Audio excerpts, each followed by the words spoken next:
This is the Troll Patrol, live with Justin FREAKIN. Welcome to the Troll Patrol, live. It's a freaking MLK Day. I hope Amazon workers are having a nice, productive shift. And we're going to talk about labor rights today because it is MLK Day. We're going to talk about the strikes with King's Super or King's Shopper. I don't even fucking know how to say it. It's not in my area. Kroger is what I know it as. We're also going to talk about the Starbucks that are going to try to unionize on top of the ones that already have. Of course, we're going to play right wingers getting MLK completely wrong. We're also going to hear from Pelosi, Harris, and the family of MLK. What else we got? Hold on, I don't even have my notes up. A puppy with a baby doll. We got a puppy with a baby doll coming at you tonight. We're finally going to do the video of Candace Owens' pet peeves. I wonder what they are. I know what my pet peeves are. More like radical leftist. Dr. Martin Luther King Jr. We're gonna get all into that. I've even got a nice meme for you guys to see here in a second. I got a few memes. I got a few quotes I want to share. We're gonna talk about low pay versus toxic work culture, and which might be attributing more to the current situation, the worker shortage here in the U.S. There is momentum behind the bill to ban lawmakers from trading stocks. I'm all about it. Oh, I stopped by Walsh's stream a little bit ago, and I thanked him. As the shameless whore that I am, I thanked him for playing the clip of me on Matt Walsh. Walsh shouted me out again, and I got some more subscribers, so thank you guys. Dana White of the UFC was asked about Joe Rogan and the controversy surrounding him. Yes, happy birthday, Betty White. Donate to your favorite animal organization in honor of Betty White. If you guys didn't see it, her assistant, her press person, whoever it was, released what she believes to be the last photo of Betty White. She looked incredibly happy. It was just a few days before her passing. So if you didn't see that, go check that out. Yes, I posted a letter from a Birmingham jail multiple times today to right-wingers that were posting about MLK. They've never fucking read it. They don't want to. I didn't want to lift quotes from it because I didn't want to get banned on Facebook for saying white moderate or, you know, some of the N-words that are in there. How liberals and conservatives feel when they celebrate MLK.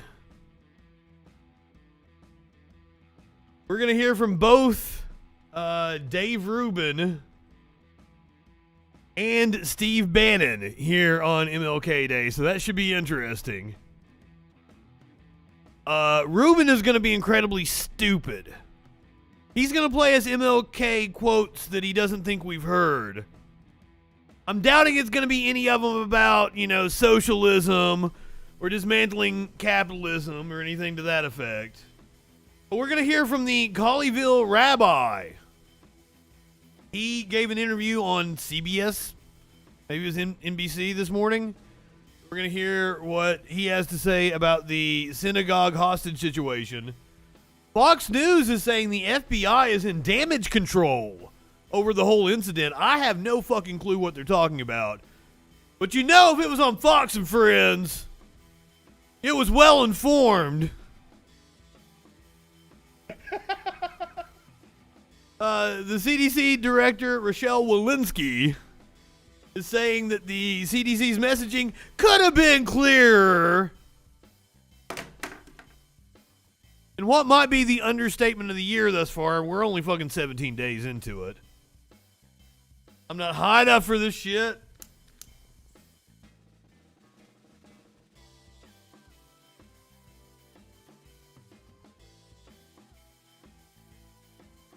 In a video I've almost clicked on multiple times a day, but I figured I would save getting pissed off about it for you guys.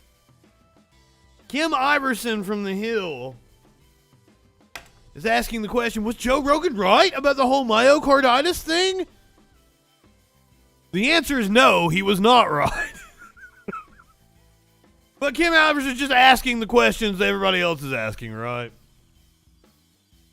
Oh, fuck. Let's start off the night with the platitudes from the liberals. They were also joined by the King family, so if you're supporting one side or the other, I mean, this is the side to support, right? However, the King family claimed they didn't want any kind of celebration if it wasn't. Now, the King family might not have been with Nancy Pelosi or VP Harris today. It might just be clips of them together. I'm not exactly sure. This is what I get for not watching shit until I get on here with you guys. But I think it's multiple clips of different people.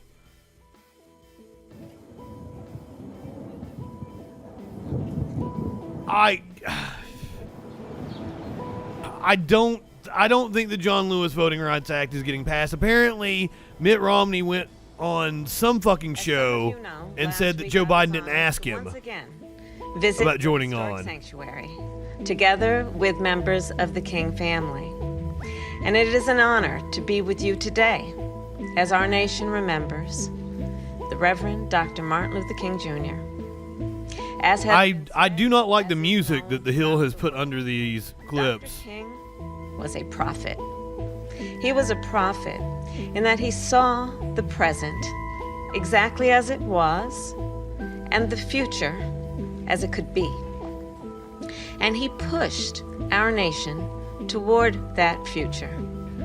My mother always said a holiday should be a day on, not a day off. Today we're not here to celebrate. We're here to be on. We're here to call on President Biden and the Senate to pass the goddamn right.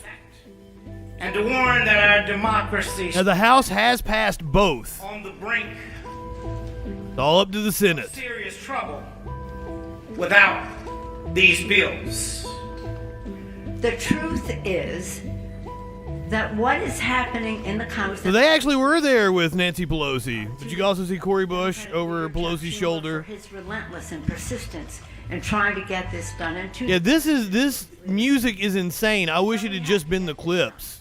And the truth is that our colleagues, House and Senate, Democrats and Republicans, must weigh the equities here. While it may be true to them that the filibuster is an important custom, it is not the Constitution of the United States, the truth is. And the truth is that the Constitution says only if you're ratifying a treaty, convicting an impeached person, or ratifying a Constitution, a simple majority. That's why the Vice President can break a tie, 50-50. So the truth, we want all of them in the Senate to weigh the equities. We all want bipartisanship. We all strive for it. We have a responsibility to do so. But when we cannot have it, we cannot confine I hate this our democracy. faux idea of bipartisanship because Republicans aren't going to give an inch on anything. Our colleagues in the Senate, respectfully. And I had an argument with an asshole today on a Republican congressman's page. He called the John Lewis voting rights bill a farce and said that John Lewis wouldn't be associated with it. I had to point out to this motherfucker that is the 1964 Civil Rights Act that wasn't reauthorized under Obama. It was allowed to expire. John Lewis not only was for it, he got beat in the fucking streets for it.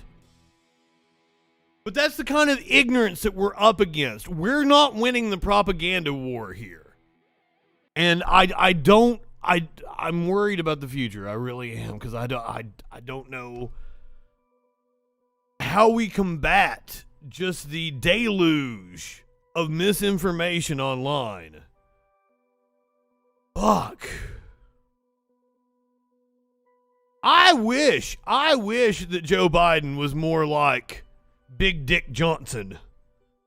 Holy fuck. And I've gone over it so many times here on this show. Fucking Lyndon Johnson used to sling his fucking dick around. He would take people into the bathroom with him for a piss and then would turn around and show him his dick.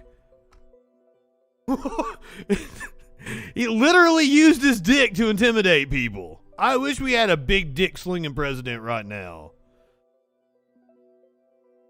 You just said COVID. I don't know why you said COVID. I do know General Milley tested positive for COVID today. But like, if I came on here and told you about everybody that fucking tested positive for COVID, we'd be here all fucking night. I don't know if I can make it through this video with that fucking music. To compare It's a different song now, but it's horrible still. Against our democracy, because nothing less is at stake than our democracy. This is about suppressing the vote. It's about nullifying the elections, which Dr. King... Yeah, when he's talking about he needs space between his taint and his bunghole.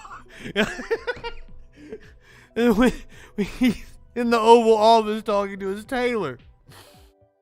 Like, I like Lyndon Johnson, and the man fucking got the fuck out of politics, became kind of hippie-like, was very philanthropic, kept an incredibly low profile until he died. There's a documentary about him that is very fascinating. Now, there's a lot of things to say about him. Was he fucking racist? Probably. Was he more of a shit lib? Was he in on the fucking assassination of JFK? You would think he would have had to have known. But like, all in all, it seems like LBJ was a decent president, especially compared with what we've had in modern times. Oh, that's the solution to the right-wing problem. It's not strong enough. It's not strong enough. Oh, he isn't anything anymore. He dead. But yes, he was probably a raging racist, but he also passed the Civil Fucking Rights Act. About that day. Nullifying the election. By slinging his big dick around. Doing so many things to be obstacles. But there was that a political calculation? Wrong. Of course. The truth is, that's wrong.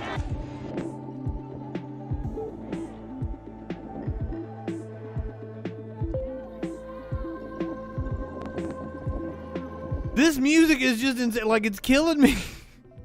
Today, our freedom to vote is under assault. In Georgia and across our nation, anti-voter laws are being... I apologize to you guys for playing this clip. For as many as 55 million Americans to vote.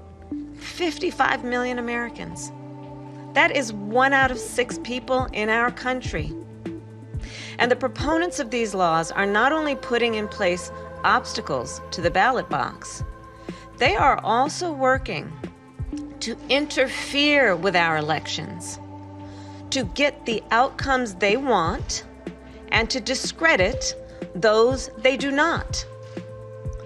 That is not how democracies work.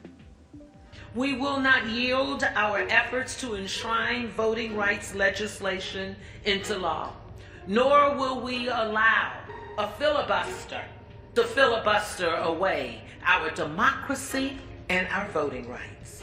Today, we are speaking to a pained and frustrated nation, but tomorrow and the days to come, we will witness the Senate do its job. Will we? She has more confidence than I do. We must draw the line in the sand of justice for any member not standing with us on voting rights. They are obstructionists to the America's promise of freedom and justice. I'm sure Manchin hears you from his houseboat, his yacht.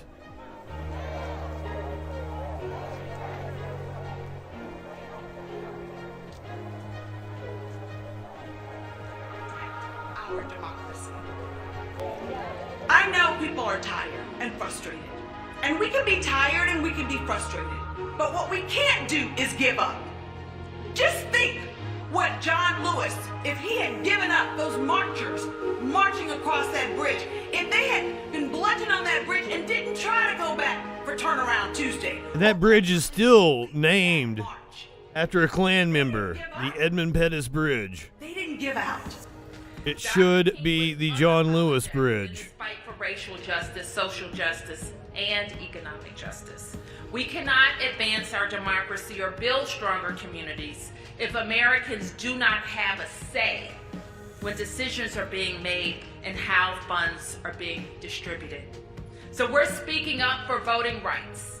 Fighting for voting rights is about fighting The for granddaughter, participate in democracy. Martin Luther King Jr. A movement my grandfather led many decades ago. But it's also about all the other issues that affect all of us. Climate justice, reproductive justice, LGBTQIA+ justice, and so much more. We will not stop organizing to get this done. But for all the elected leaders, We don't talk enough about the hosting and celebrating economic positions of MLK. Today, my message to you is simple. Do not celebrate, legislate. The Senate must do the right thing when this legislation comes to a vote tomorrow. Senator Sinema, Senator Manchin, our future hinges on your decision, and history will remember what choice you make.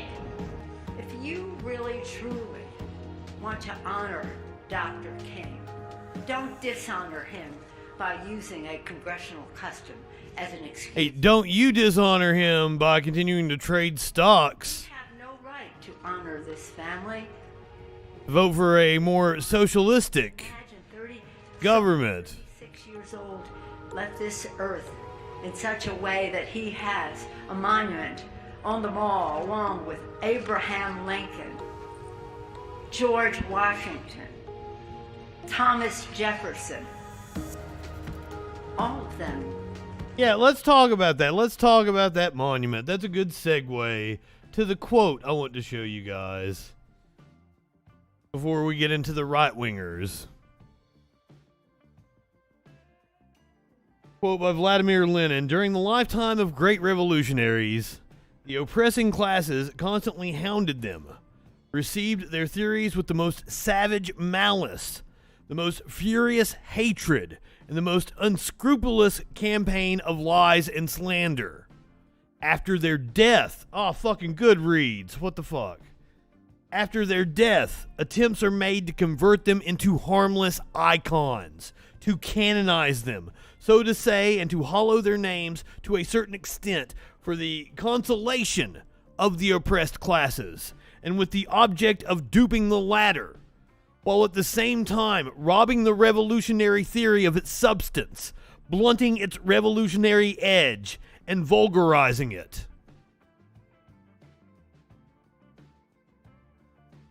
I thought that was an excellent quote to read today, especially after seeing the monument to Martin Luther King Jr. at the Capitol. And before we hear what Dave Rubin has to say about Martin Luther King Jr. So this is MLK quotes you won't hear. Good morning from the free state of Florida, everybody. This motherfucker isn't even in the studio. He's just out poolside in fucking Florida. Oh my God. Or I'm sorry. Seaside in fucking Florida. These lazy motherfuckers.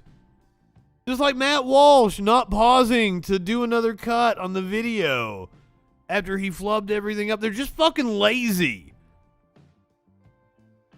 God damn, I put more work into this show than Dave Rubin puts into doing his show. Guaranteed. Buddy, I wanted to give a quick update, and then I wanted to talk about Martin Luther King Jr. for just a moment. Our plan was to be back in studio today. There Somebody has COVID? a slight delay with the House. We are officially in tomorrow, and we'll have Internet Wednesday morning. So what we're going to do... Oh my God, he's just jagging himself off. Tuesday, we will do a test show. We're going to try to rig together some crazy internet just to do a test show, and we're going to set up the studio. And then Wednesday at 11 a.m. Eastern. I should have played Steve Bannon first. Steve Bannon's the more serious person. Thank you guys for your patience. It's been a crazy time over here, but all this is just sheer grifting. Day, though, I really want to talk about Martin Luther King Jr. for just a moment. You know, everyone sort of uses him for their own political purposes on a day like today. It's one of the sort of most miserable days that you can be online in a certain respect, because it's like, is that a divorced dad begging his kid to go on a fishing trip? He's Goofy from the Goofy movie. So don't go to the concert. That I thought go on the trip with your dad. Broad sense. So first I want to throw to this clip. It's about 50 seconds. He's definitely Goofy. If I lived in China or even Russia or any totalitarian country. Oh, there we go. It's going to be, and I've seen that a lot today. MLK's comments about communism. Especially totalitarian, because they love to conflate the two things. They love to, like, I saw socialist dictator today, and I'm like, you're conflating the two things. One is an economic system, one is a political system. They don't ever play you any of MLK's quotes about capitalism or how he's more socialistic in his thinking. Maybe I could understand some of these illegal injunctions.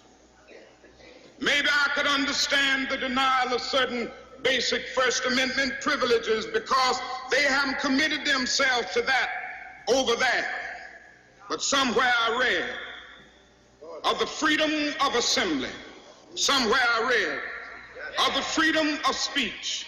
Somewhere I read of the freedom of press. Somewhere I read that the greatness of America is the right to protest far right. Does Dave Rubin agree with that? Beautiful. I don't even have to add much comment. By the way, I will point out, you can look up the headlines about Martin Luther King Jr. from the times when he was alive. The same things they said about BLM was the same thing they were saying about MLK back then. Exact same things. Exact same things. Commentary to that. It's like, even back then, we had the tools, we had the documents to free ourselves, and that's what we've done consistently in America. Expanded more freedom to more people and allowed for freedom of speech and freedom of assembly so that more and more people could share in the American dream that Dr. Martin Luther King Jr. was always talking about, so that his children wouldn't be judged by the color of their skin, but by the content of their character. And that's not how it is in totalitarian regimes. And it's like, does it feel like maybe we're giving that stuff away right now? Are we possibly giving it away? How does our freedom of assembly feel right now? How does our freedom of speech feel right now? That's for you to decide. So on this day, I would say, maybe we've got all the tools we need. Maybe we've got the documents we need. Maybe we live in the country we're supposed to live in, but it's up to us to strengthen those things. It's up to us to live up to those ideals. Just platitudes. It's up to us to fight for the things. Appeals to symbolism. That's all they have. That Martin Luther King wanted more than anything else. Let's talk about what Martin Luther King wanted more than anything else.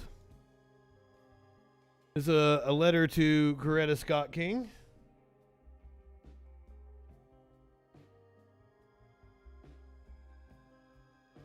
Let's skip over the I love you and all that bullshit.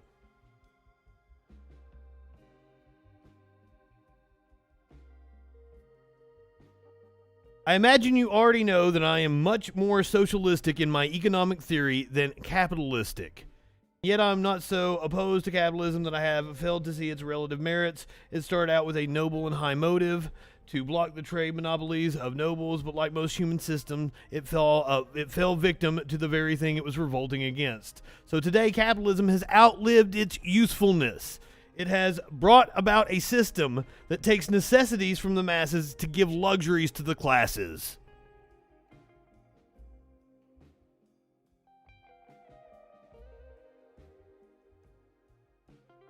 Social systems don't die overnight. He's talking about this Bellamy feller. I don't think he gave capitalism long enough to die. It is probably true that capitalism is on its deathbed, but social systems have a way of developing a long and powerful deathbed breathing capacity. Remember, it took feudalism more than 500 years to pass out from its deathbed. Capitalism will be in America quite a few more years, my dear. Yet, with his basic thesis, I would concur. Our economic system is going through a radical change, and certainly this change is needed. I would certainly welcome the day to come when there will be a nationalization of industry. Let us continue to hope, work, and pray that in the future we will live to see a warless world, a better distribution of wealth, and a brotherhood that transcends race or color. This is the gospel that I will preach to the world. At this point, I must thank you a million times for introducing me to such a stimulating book. You are a sweet and thoughtful indeed.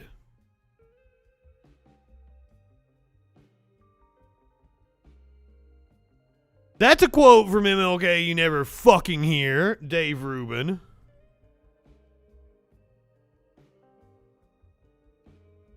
I honestly should have played Steve Bannon first. He's far more serious. So he says there is no voting rights crisis in America. He's brought on, she's a doctor. She's Dr. a professor. Because you're She's a nut job. You've dedicated your life to learning and to education. What are the universities? Do we have a problem at the major universities, particularly the Ivy or Ivy equivalents like Vanderbilt? Do we have a problem that they're not woke enough, ma'am? We don't have a problem that they're not woke enough. We do have a problem that the leftist leaders in She's a retired professor of political science and law at Vanderbilt University, a frequent television analyst, author and editor of several books. She's a hardcore evangelical. In our country, use young people, and instead of educating them, the administrators use the children. They're not children, they're young adults, but they are manipulated to push a leftist agenda. And so I have no doubt that if the professors decide... This is my problem with the right wing. They always want to go off on nonsense and make assertions. Never back up what they say. What evidence do you have for your assertion, ma'am? You're a political scientist. You know what a logical fallacy is. Or you just don't fucking care and you're making that bank. That they want to push this fake voting rights pursuit through the students. They will use the students because that's what they've done all along. The CRT, all of that has come because you had leftist professors that feed ideas to the student activists. They give those activists a list. I'm not that far removed from college, less than 10 years. Every single right-wing professor I had was very open. The first thing they'd fucking say to you is, I'm Dr. So-and-so, I'm a Christian, I'm a patriot, blah, blah. I mean, it's not like there's that many of them. Every single professor that I would assume was to the left went to great pains to make sure that they came off as impartial. One of the wildest things was the ancient history professor that I had who specialized in fucking Jesus.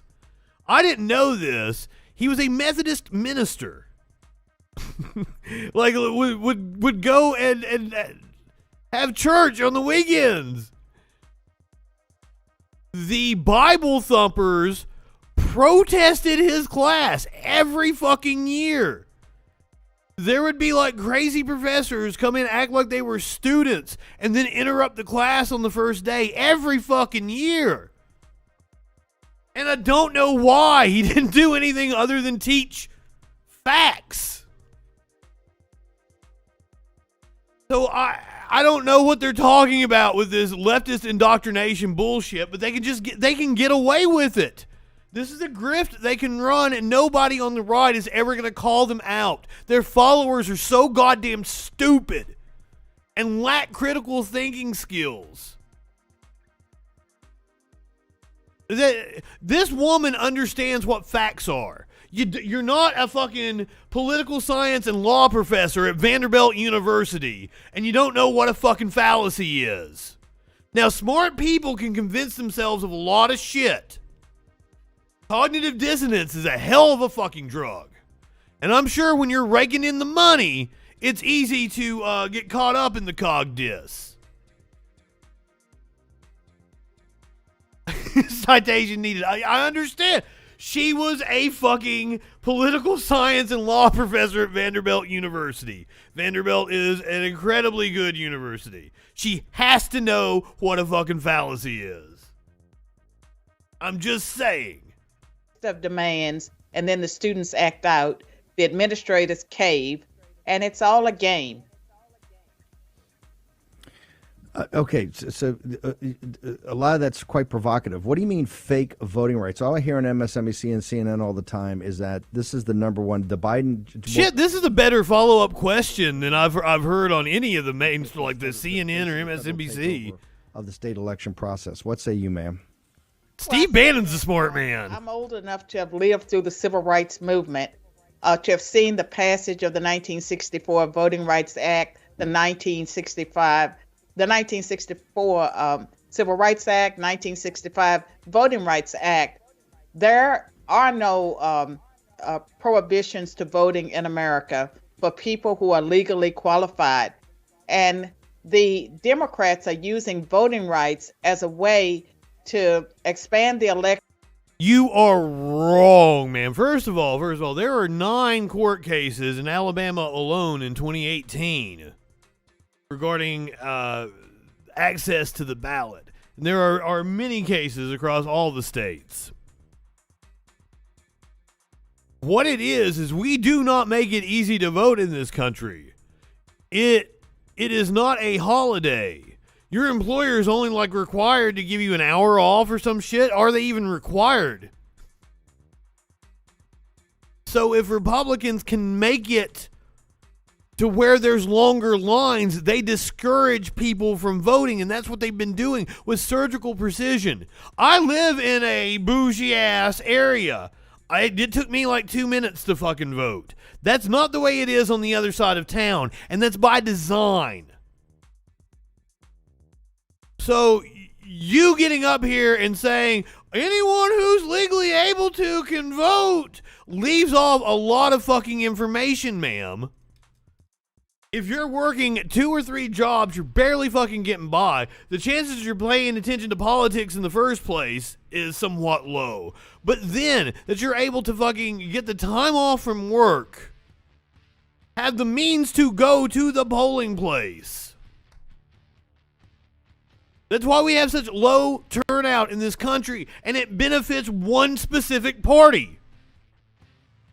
And it benefits the ruling class, the oppressive class. So I'm sorry, you may have convinced yourself that you're correct because that money from the right wing is so sweet, but you are wrong, ma'am.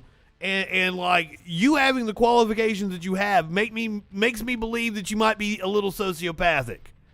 I know Steve Bannon is fucking evil.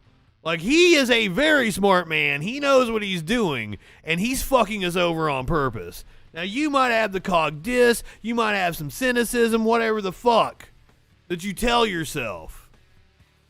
But with your qualifications, shame on you to go on Steve Bannon and say this nonsense.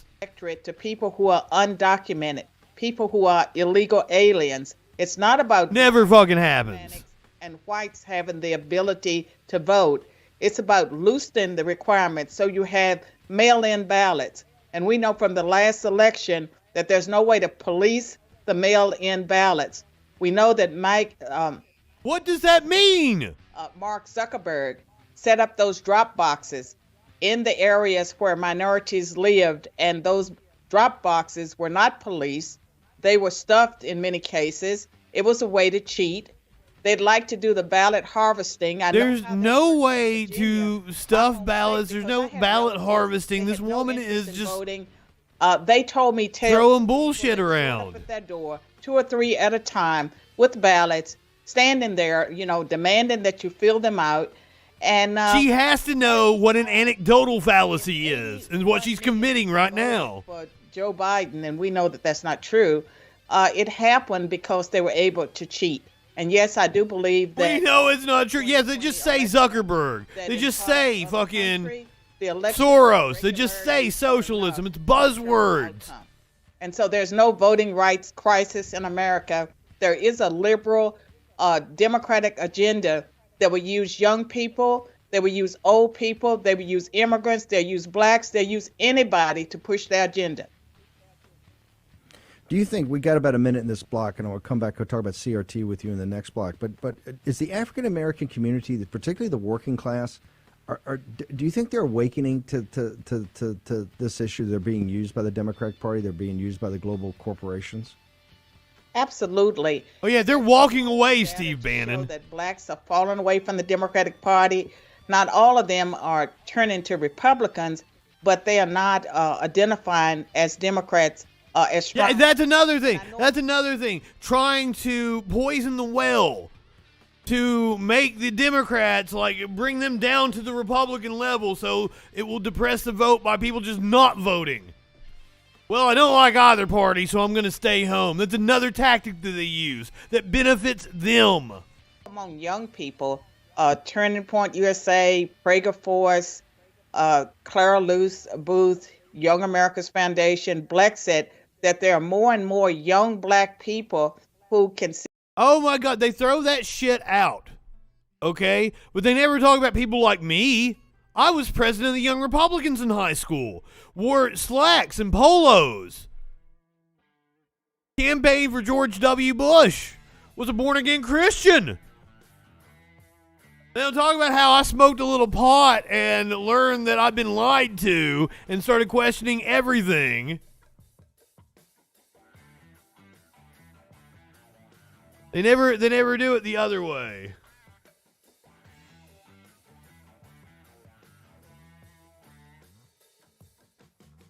All right, let's calm down. Let's hear from someone who's probably a hero, the Colleyville rabbi. Apparently he threw a chair or something. Let's hear his story. He joins us for an interview you're seeing first on CBS Mornings. Rabbi, good morning to you. We are so glad you're safe and able to be with us. You have no idea how happy we are to see you this morning. Kudos to law enforcement and negotiators that got you out. And so I want to know how you're processing all of this. I saw interviews with some of your congregation over the weekend that said it was terrifying just watching it. I can't imagine what it was. You were there, Battle Opossum. You know it's true. Oh, maybe I'd already I'd probably gone atheist in high school already by the time we really started hanging out. Maybe. No, I kind of got back into it my senior year, but then you had graduated and gone to college. That's when I was going to that non-denominational church downtown for a little while. That was my senior year. Old Justin Smith. He's the one that got me into that church. Oh shit! Battle of Possum. One time I was at Taco Bell with your brother. I was pretty atheist in high school because I was at Taco Bell with your brother, and he fucking prayed over a taco, and I laughed about it.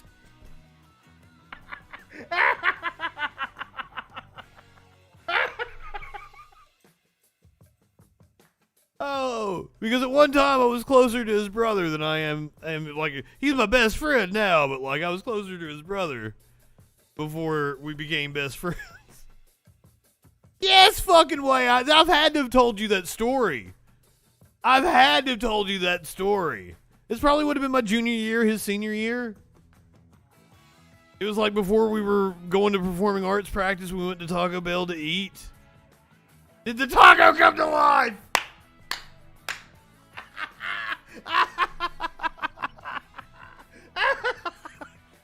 Oh, you gotta have a Jesus come out for your Mexican taco. Your Mexican pizza. They had those back then. Oh, fuck. Oh, I'm sorry to fucking get completely off track here when this rabbi's getting ready to tell us about this harrowing standoff that he was in. See, that's one of the... Okay, so... Fucking nobody gave a shit about blessings in my house. Taco Bell's never been alive. Ah, shit. That's... My Christmas presents always came from mom and dad. They didn't come from Santa. Like, my parents never did any of the Tooth Fairy, Easter Bunny, Santa Claus bullshit. There was no praying over our food.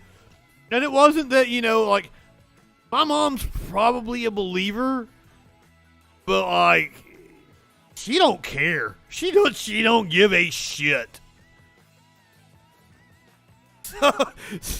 I grew up in an agnostic house, so fucking the Christian nonsense just kind of bounced off of me. Even though I went to a Christian school for a year and did dabble in church. But as I've told the story, dabbling in church was mainly because, like, that's a place where there were girls.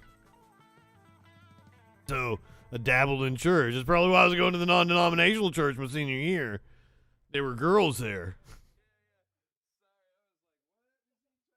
Oh, fuck. Your mom was cool. Praying for Justin's soul.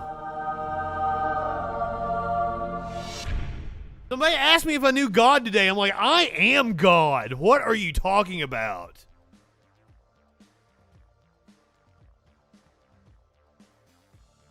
Oh, fuck. Is Dave still religious? He is. He's bound to be. Fuck.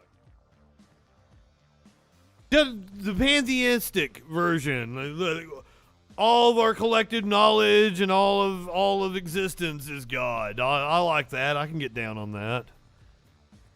All right, this is the Rabbi Charlie Citron Walker.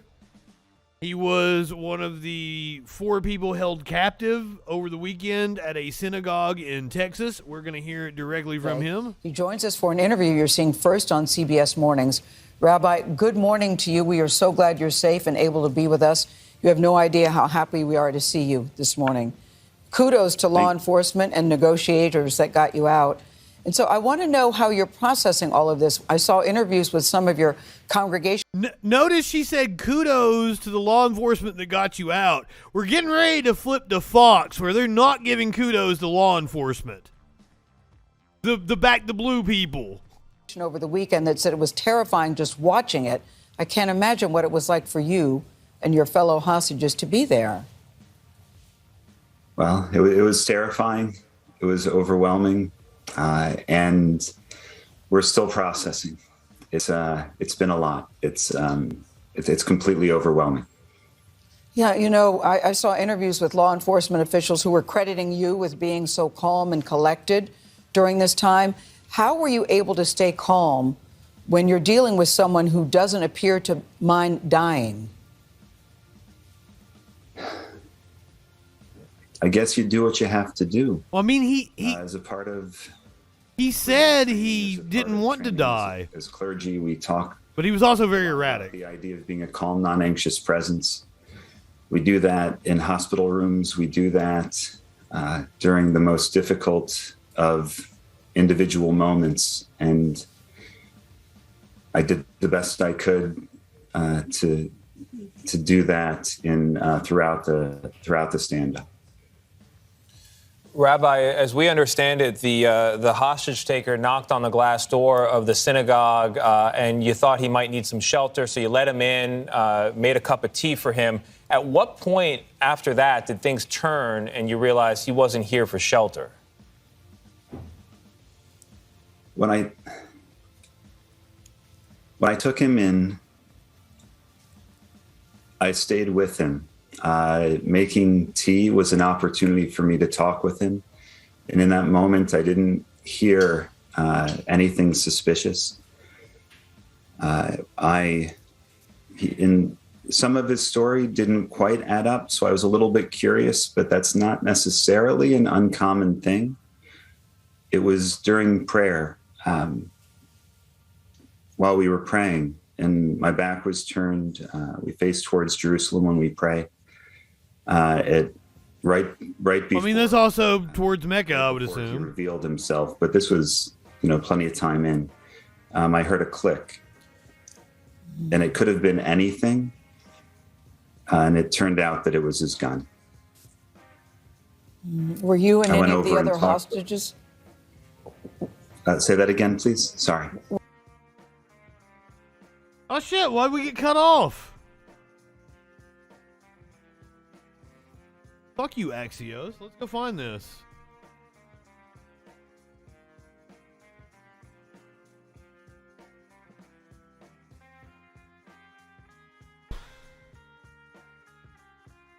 There are new details that are emerging about the nearly 11-hour standoff at a Texas synagogue over the weekend. One of the Turn and you realize Where were we at? Rabbinic training is a part of training. Well, it was terrifying. It was overwhelming, and we're Back a still little too far. It's been a lot. It's completely overwhelming. Yeah, I saw interviews with law enforcement officials who were crediting you with being so calm and collected during this time. Rabbinic training is a part of training as clergy. We talk a lot about the idea of being a calm, non-anxious presence. We do that. Shelter, so you let him in, made a cup of tea for him. At what point after that did things turn and you realized he wasn't here for shelter? When I took him in, I stayed with him. Making tea was an opportunity for me to talk with him. And in that moment... Really? I'm captivated. Anything's... You think this is boring as fuck? Wow. In some of his story didn't quite add up, so I was a little bit... I don't know the details of everything that happened. It was during prayer, while we were praying, and We're getting to the good part, Battle of Pause. He's getting ready to fucking pull a gun on him. Right before he revealed himself, but this was plenty of time in. I heard a click, and it could have been anything, and it turned out that it was his gun. Were you and I went any of the over and other talked- hostages? Say that again, please. Sorry. Were you and any of the other hostages ever physically hurt or threatened by this man? Did he harm you physically? Well, I guess we were threatened the entire time, but no, fortunately, none of us were physically injured. He didn't strike. You hear that click, that's got to be absolutely terrifying. Stop interrupting him. That the congregation had training not that long ago for a situation where someone drew a gun, and that's what saved your life. How so? Well, so for the past few years, we've had training with, but it's not training. It's, I guess, courses, instruction with the FBI, with the Colleyville Police Department. He's been going to the Killology shit. With Secure Communities Network. And they really teach you in those moments that when your life is threatened, you need to do whatever you can to get to safety. You need to do whatever you can to get out. And Rabbi, as he was... Oh. Go ahead. Sorry. These are the rudest interviewers. The last hour or so of the standoff, he wasn't getting what he wanted. He was getting... It didn't look good. It didn't sound good. We were terrified. And when I saw an opportunity where he wasn't in a good position, I made sure that the two gentlemen who were still with me, that they were ready to go. The exit wasn't too far away. I told them to go. I threw a chair at the gunman, and I headed for the door. And all three of us were able to get out without even a shot being fired. Rabbi, it's amazing, and then the cops killed him. And that that leading to some of this, you know, for maybe he killed himself. I'm not sure. I don't know how everything went down. Right away in the Tree of Life. And I'm curious, knowing how some people there feel about going back into their synagogue, which they have not done as a congregation. Have you thought about going back to your congregation at this point, back into that building? Oh, of course. It's something that we're definitely going to do. Unfortunately, we've experienced just great difficulty and challenge as a people. And at the same time, we've experienced great resilience. It won't necessarily be an easy thing. Welcome, bud. It's a really important thing. Glad to have you as a freaking follower. A synagogue is a place. It's called the Beit Knesset. It's a house of assembly. It's where we gather. It's a place where we gather as a community. It's a place I like the name, bud. where we pray together. And it's been really hard since, you know, some of the community was in person. I'm so grateful that we only had a few people in person and we had other people joining us online. But the fact that it was only a few of us had to experience, all of us experienced trauma, but just a few of I mean, he's been through a very traumatic experience.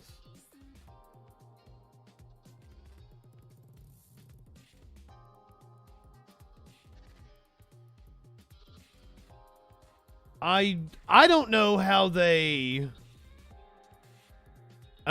died. Did he kill himself? Or did the cops take him down? Greater Manchester Police in Northwest England tweeted on Sunday night that officers had arrested and detained 2 teenagers in South Manchester for questioning in relation to the siege in Colleyville as part of the ongoing investigation. Sludge King, welcome! Glad to have you as a freaking follower.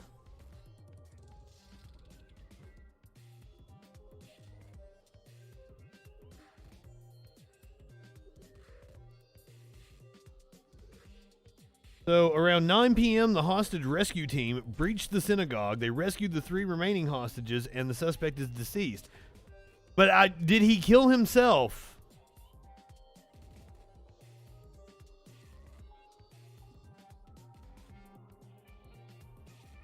I do not understand what happened. And I feel like that's kind of important before we watch this Fox News clip where they're bitching about the FBI. So this is from The Five, Fox and Friends, one of those stupid ass shows. Nope, that's not the right one. Fucking shit.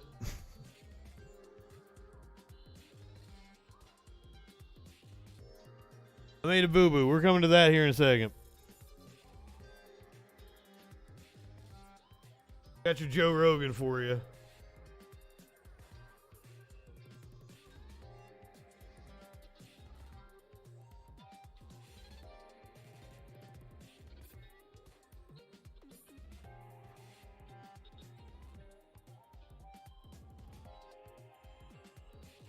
Oh, you type in Fox FBI and they're mad about the FBI all the time. What was I thinking? Tucker Carlson always accusing them of being up his ass. Accusing them of coordinating January the 6th. Here is I don't know, maybe it's on Fox News. The news portion. I don't remember what. From the FBI, as it now admits the Jewish community was in fact targeted in the Texas synagogue standoff over the weekend, but the Bureau's initial reaction is leading some to question its entire mission. As one conservative radio host wondered if the Oh, Wobble, believe me, I knew. Just as soon as it happened, I knew. It was a trickle of idiot-ass right-wingers commenting on my videos. In a couple of hours, probably, but like, I guess he did it on Thursday afternoon.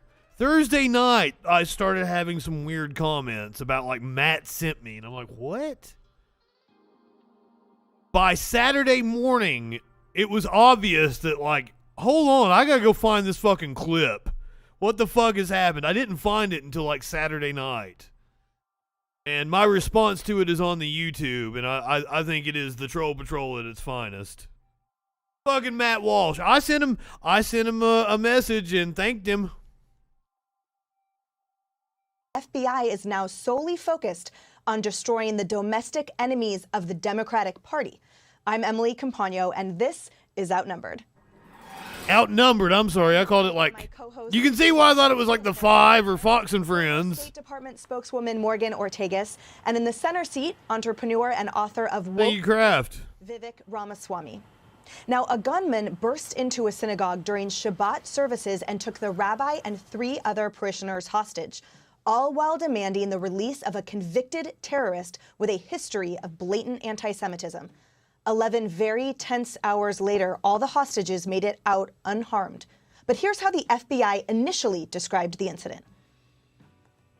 We do believe from our engagement with this subject that he was singularly focused on one issue, and it was not specifically related to the Jewish community, but we're continuing to work to find motive. The FBI was then roundly criticized for downplaying anti-Semitism as the motive. Then hours later, it reversed course, saying, "This is a terrorism-related matter in which the Jewish community was targeted, and it's being investigated by the Joint Terrorism Task Force." But there was nothing in the dude's terror angle of attack. actions thus far that indicate that he was targeting it. Act of terror. The Attorney General is focused on making sure that we deal with these kinds of acts. This is just Fox fear-mongering for no reason. We have such professional FBI.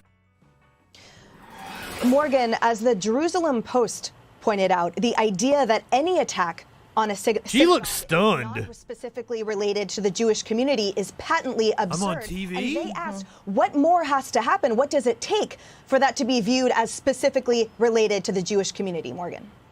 Yeah, the statements that first came out after we all learned about this hostage situation, and then thank God, right, that it was cleared up and that people on the ground did their job.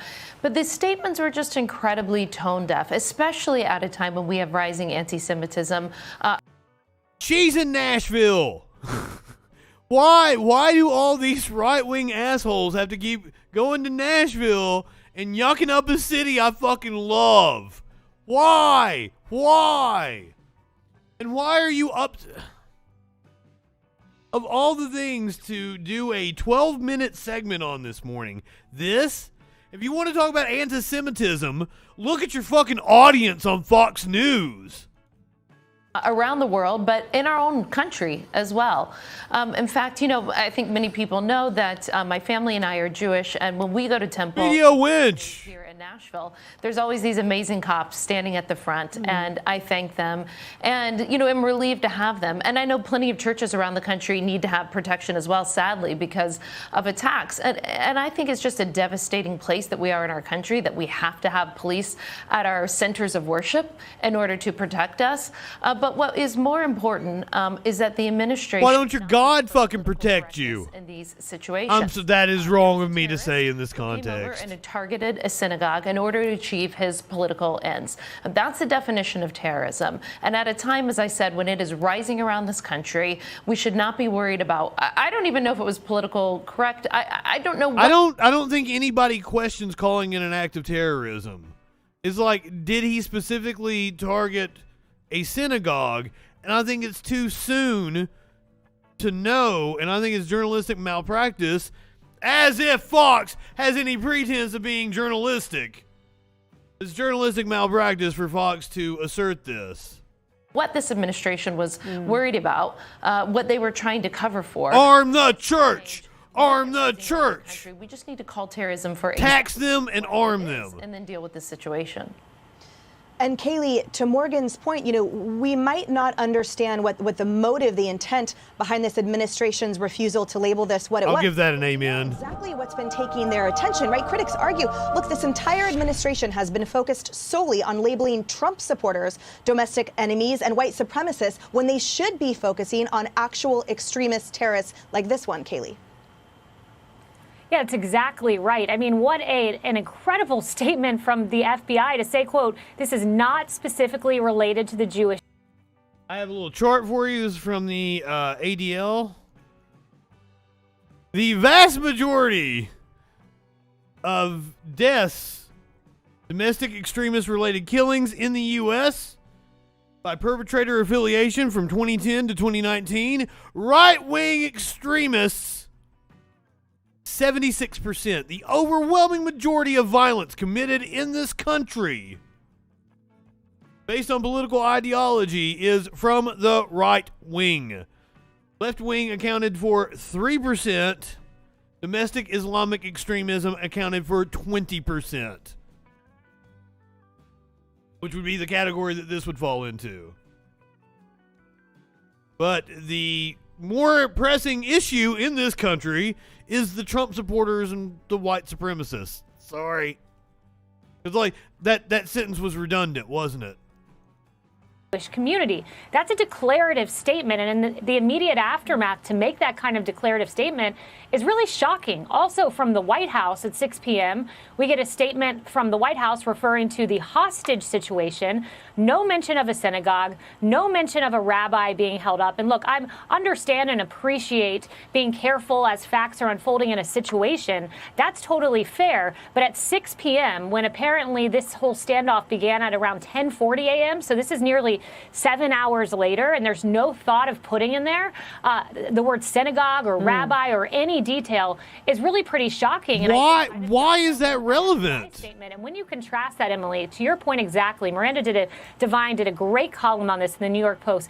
When you contrast that with how quick Democrats... What she just said was, even though the incident was still going on, I want to politicize it. That's what she just said. Are to label their political opponents domestic enemies. Nancy Pelosi in August of 2020 called GOP lawmakers and Trump, quote, enemies of the state. When you look at Kyle Rittenhouse... You attack the fucking country! Kyle Rittenhouse's face was put in there as they're talking about white supremacy before the trial even began. And then just this week, President Biden referring to those who oppose federalizing elections, a federal takeover election, segregationists. Think how quick they are to use this terminology. It harkens back to segregationists, and it does. It does. Sort of strong words about terrorism from the White House. Right. Because it's something like 23 fucking states passed laws that restricted voting. Guess where the majority of them were? In the South. Criticism here is that we're seeing FBI leadership for some reason focusing on simply... Oh, is that Kayleigh McEnany? ...party rather than the enemies of the United States. Look, the FBI has come out and decided that white nationalism is the #1 threat they need to focus on. The problem is that the facts don't fit that narrative. Remember, actually, in Waukesha, not very long ago, over near Christmas. What the fuck is he talking about? A lot of anti-white content, racially hateful content, that used an SUV to kill 6 people and injure nearly 60 in a Christmas parade. I've done this all day with a fucking right-winger that I've been arguing back and forth with. That is called an anecdotal fallacy. You were using one example to ignore the data, which says you are wrong. The vast majority of violence committed in this country comes from the right wing. You think we're stupid, dude? Do you think we're stupid? You think we're fools? Parade, you don't even hear about that anymore. You even want to talk about the Capitol. Actually, to my knowledge, the only U.S. Capitol police officer that was killed by an act of terrorism at the Capitol was killed not on January 6th at the Capitol, but was actually killed in April of last year by Noah Green, a committed follower of the Nation of Islam. And again, you don't hear about that anymore. But I think that all of this is just a symptom of a deeper cancer. I don't even focus foremost on the Biden administration. I focus on the organization of the FBI. This is an organization that has persisted as I believe, a cancerous rot under both Democrats. Let's fucking disband the FBI. I'm all about it. Abolish the FBI. Abolish the CIA. Abolish the NSA. Abolish the cops. I'm down, dude. I'm definitely not in support of defunding the local police. But I could get behind defunding the FBI. I think that this is an organization that Well, it's a fucking start. Is all about. They decide what political agenda they're going to press. It's irrespective of the politics of who's in the White House, and it actually threatens and undermines the security of our country and the trust in the people who are charged with the security of our country, rather than actually protect. Okay, so you're referring to Harris Faulkner up here. We watched her last night. When they cut to her, she said, "I don't care." I hope she does it again tonight. I don't care. which is what they're there to do. So I think that's why it's so important to call out. And I think it actually needs to be at the top of the agenda for the person who runs for president next from the Republican Party. Personally, I think the Democratic Party should be concerned about it too. But this is a top issue about the FBI. That's what we need to see in this. Emily, I want to just jump on that for 1 second, if you'll allow me to. But just, yeah, of course. But really quickly, just to underscore the chasm between the rank and file FBI agents with cut her off decisions versus those that are carrying out their orders, putting their lives on the line and protecting, to Morgan's point, worshipers and Americans throughout the whole country. Please, Harris, go ahead.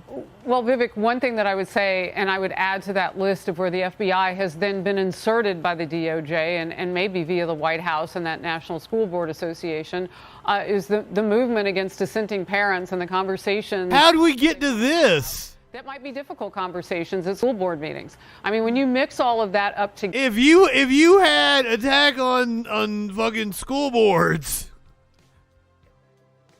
on your bingo card, congratulations. I did not see that one coming. I would have never thought that would be the point that would go through somebody's head at this moment. What the fuck? Together, do we need to take a look at how the FBI performs its duties in America and its real role? I don't think that what you're saying is anything more than an investigation into the Federal Bureau of Investigation and how it actually investigates. But Emily, in terms of what you're saying, the rank and file, versus those at a higher, more federal level. Look, we're always closest to the people who are closest to us, right? So in your community, you're going to know your local cops, and I suggest in this. No, that is an issue in cities. There tends to be wider, more suburban cops bust into the cities to police the local areas. No. And like, who knows their fucking local cops? Like, I knew the cops in the city of Pikeville, Kentucky when I was working for the news station. I knew the cops then because, like, I saw them in the course of my job. Nobody knows they're fucking local cops, and that is part of the issue. And I can also tell you, a lot of people like to act like the more local you make the police, the less corrupt they can be. That is not true. That is not true. The local cops are the absolute fucking worst. The sheriff's departments are full of fucking corruption, doing favors for friends and shit. Never trust a cop, period. Environment in New York City. I live across the river in Jersey, and crime is everywhere. Well, Wobble, I get distracted talking about shit nobody cares about. But So here in New York City, get to know. But I'm high because they stand watch. They stand on the wall when others don't volunteer to do that. In an environment where hate is hurled at them. It's a different relationship that we would have with police officers around us. And if the cops weren't corrupt as shit, maybe they wouldn't get so much hate hurled at them. Smarts to go out and do that, no matter what their politics are. But this whole idea about where the FBI lives in our lives, Kaylee, you were part of the administration that took a look at how that worked out. Is it worth looking deeper? Or is that just so offensive? Yeah, I thought that was Tommy Lahren down in the bottom left-hand corner. No, it is worth looking into, Harris. I mean, you think about... I can't tell these people apart. And the way the FBI came out and called it workplace violence. There is this really questionable reaction from the FBI to some of these terrorist attacks that we see. And when is that racist against saltines? Candidate and then president. Can I say that? Is that terms of service? On the Russia issue, I think it raised a whole host of questions why this narrative was peddled for a very long time, and the president being briefed on it before he took office, and that they called it an offensive intelligence brief. I forget the exact term, but the way it was kind of used to play into the narrative. Sure, it needs to be looked at. We continue to see these red flags. We got to ask questions. Vivek, that's actually perfect, Kaylee, that you brought that up, because that was my last question I was reserving for you, Vivek. Also, I really hate these panels. This is 12 minutes, and they've got 5 people on screen. The 2009 Fort Hood terror attack that was used and twisted and called. All the cable news shows do this now. Like, how do you get information across? Turn it into a debacle. Turn it into a scandal. Here on fucking Twitch, the ideal fucking setup is 2 people. Sometimes 3 people can work. But if you're in other places, it's kind of hard to even do 3 people. Telling me wrong. You want more people on the screen? You want me to put some more boxes? We can do what? Fucking Prime K's channel, and they got fucking 12 people all talking over top of each other. But hey, what am I talking about? It gets way more views than what I'm fucking doing. Karachi, welcome. Thank you for being a freaking follower. Glad to have you. We're moving on from the Fox News bullshit. That was just dumb. Talk about Joe Rogan. It's becoming one of my new favorite people to pick on. Fucking Kim Iverson on the Hill. God, she's always saying the dumbest shit. So, I didn't play the clip that she's getting ready to refer to. Do you guys need me to go dig that up? Everybody else has fucking played it on Twitch and YouTube and everything. Like you released it on Thursday or something. Hell yeah, thank you, Staraji. I appreciate it. Joe Rogan was corrected. He's been telling his mostly young male viewers not to get vaccinated for close to a year now on the false belief that the vaccine caused myocarditis, which, I mean, it has a low instance, but COVID itself has a much higher instance of myocarditis. A reporter pointed this out to Joe Rogan on his show, and Joe, couldn't take being wrong.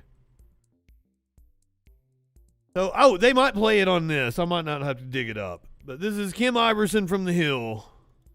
Was Joe Rogan right? Rogan is continuing to irk legacy media. CNN's Breonna Keller tweeted, Joe Rogan gets schooled on his podcast and still won't concede he is wrong about the myocarditis risk of being unvaxxed. This is what she's referring to. Let's take a look.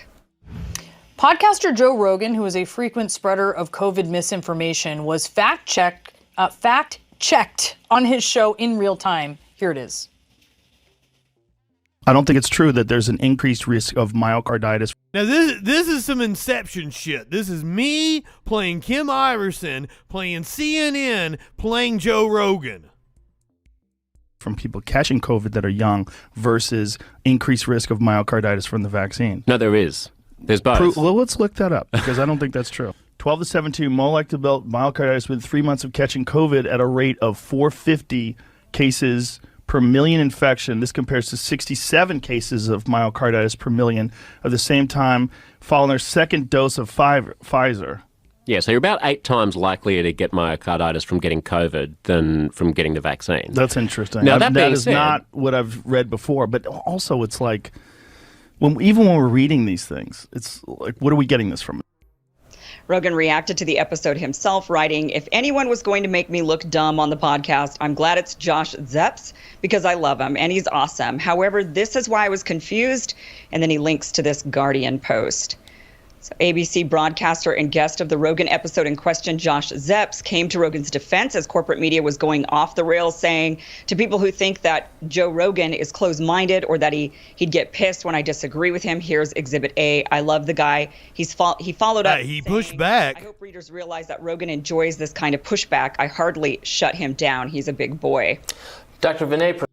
I don't believe he enjoys that kind of pushback because you never see it on his show. How can you tell me he enjoys that kind of pushback? Producer Dave guesses that would be the last time he has, what was that reporter's name on? But apparently he loves the guy. Prasad also came to Rogan's defense saying Joe Rogan is right. At some ages, for men, some doses of specific mRNA shots, the risk of vaccine-induced myocarditis exceeds the risk of myocarditis from infection. It was proven by the UK group. We have to be honest about this fact to have productive conversations.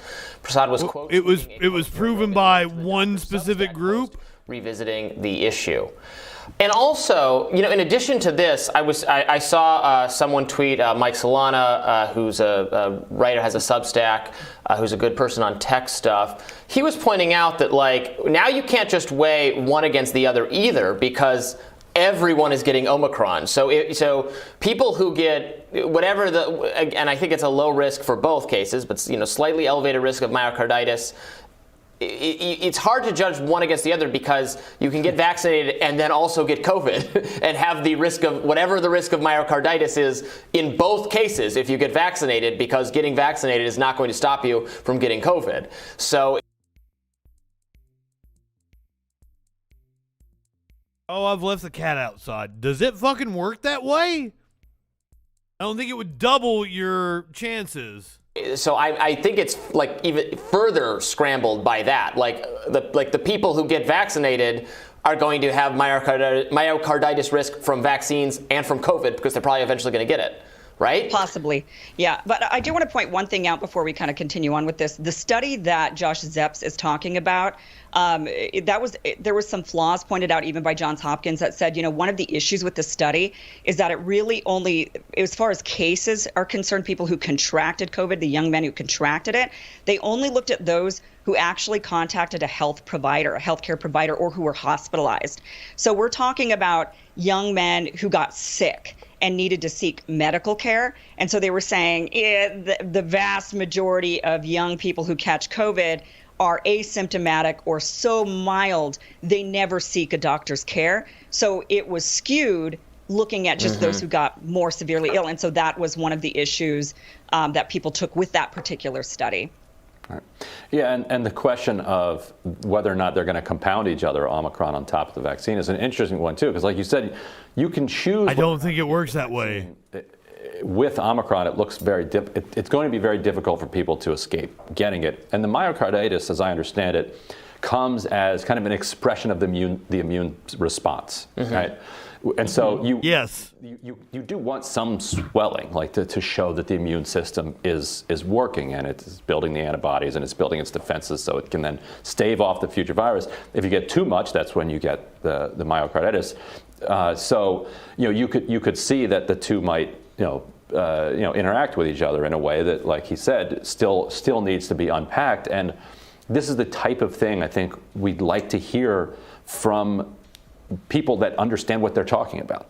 But it's almost off limits because yes, not Joe Rogan. Not fucking, that's been my point. Listen to Joe Rogan about MMA and fucking comedy. Now we're going to discourage people from taking it. But what if it's the reverse? Like, what if raw honesty about everything is the thing that actually gets people to then trust what they're hearing and then become more likely to do it. It's pretty apparent that we don't know for sure. We have some best guesses and some best judgment about what the relative risks, myocarditis and other things are, but we very low.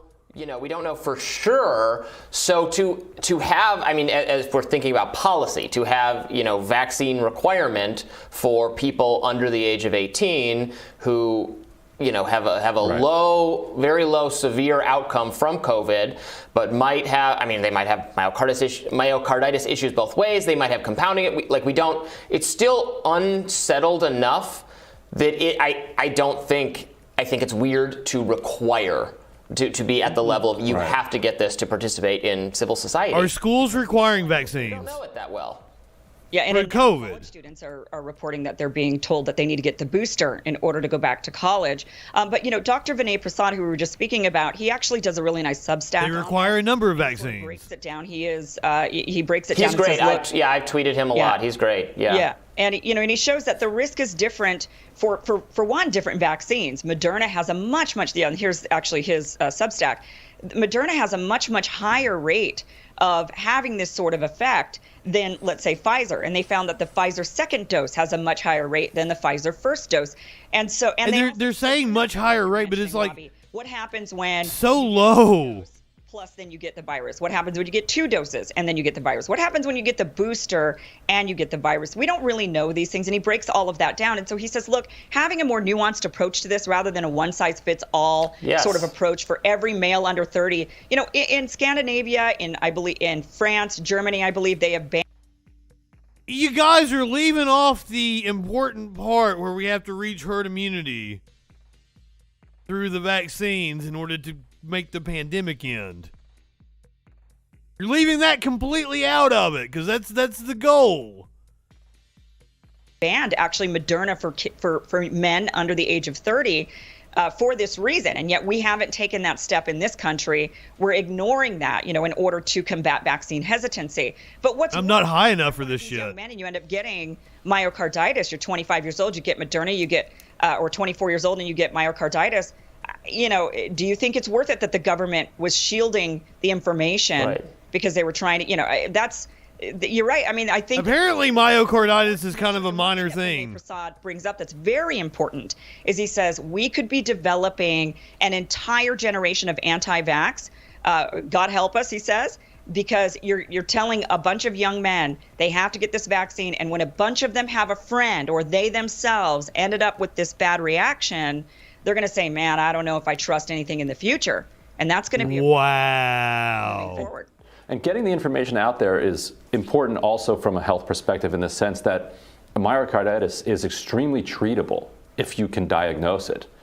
But it can be hard to diagnose. People might not understand what's going on. But if people just intuitively, but if people are told, hey, this is a potential side effect. The Hill has been horrendous. Symptoms, within this amount of time from a booster or from a vaccine, then you may tell your doctor that, and then you can. Thank God Ryan Grimm is there to be a voice of reason, but still.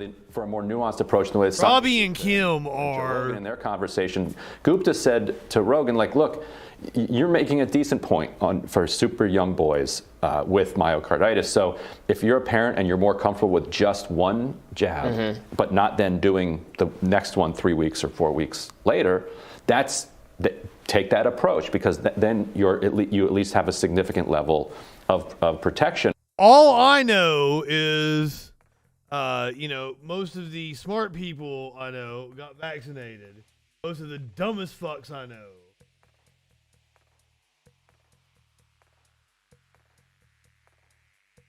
I don't have it handy. Somebody else was talking about how all the pediatricians they knew were like first in line to get their children vaxxed.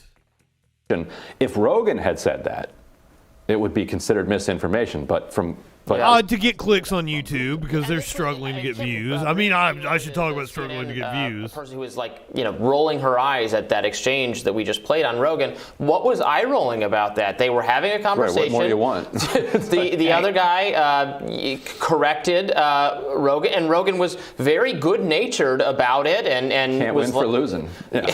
And then acknowledged it. Whoa! No, he started talking about VAERS. He started trying what's the source we're getting it from? He started doing, because, if you watch the Hassan clip of Hassan reacting to it, I just happened to see that. And, Hassan pauses it. It's I bet he's getting ready to mention VAERS, or he's getting ready to attack the source, and that's exactly what he did.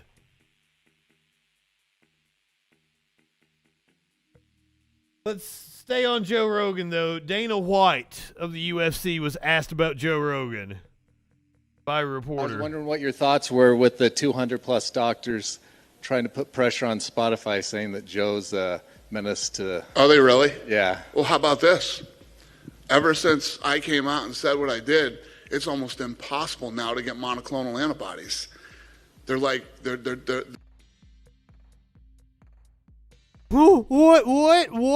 What? I think I remember vaguely Dana White saying something before Christmas that was stupid, and we played it on here. Is he saying that because he talked about monoclonal antibodies that the government started hoarding them, not the fact that only one type works for Omicron and it's in short supply? God damn. They're making it so you can't get them. Medicine that absolutely works, they're keeping from us. I don't want to get too political and start getting into all this shit, but you probably shouldn't, because you're an idiot. Antibodies have been around for a long time. Now all of a sudden you can't dig them up to save your life. The doctors won't give them to you, And even when I did it here in Vegas, which was however many weeks ago that I had it, right before Christmas, I think, or something. Yeah, I made one phone call and was able to get it done. And that's not some fucking rich famous guy shit. Anybody could have called and because that's what everybody always throws at me. Yeah, of course you can fucking make a phone call and get it. Bullshit. They're $10 grand.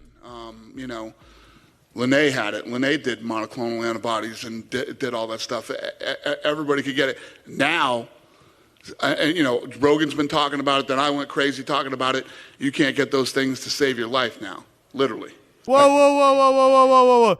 You think Matt Walsh destroyed me? Holy shit. How stupid are you if you think Matt Walsh destroyed me? Go, you're on YouTube. Go down to my channel and watch my response. And if you think Matt Walsh destroyed me, I'm sorry. There's no help for you. I have way more than 7 viewers, but also, as I pointed out in the Matt Walsh video, that's an ad populum argument. That has nothing, the amount of people watching me has nothing to do with the validity of what I'm saying. Would you like to argue? I'll open up the phone lines. Give us a call over here, 917-830-4359. Oh yeah, I've missed out on some people. 0 bitches! Matt Walsh destroyed me. Somebody else was like, Matt Walsh made fun of you. I'm like, really? That's what you call making fun of me? That is pathetic. You can hop in the Discord if you want to. Come on. Let's see what you got. Wimp. Somebody tried to call in earlier. If you tried to call me earlier, I'm sorry I didn't have the phones up. 917-830-4359, or the Discord is down in the bottom right-hand corner. You have a life, but you come on here to try to fucking troll me. I mean, I'm giving you a wide open shot at me. Come on, show me what you got. I'm sure a Matt Walsh fucking viewer is a pillar of intellectual thought. Will lay the smack down on me.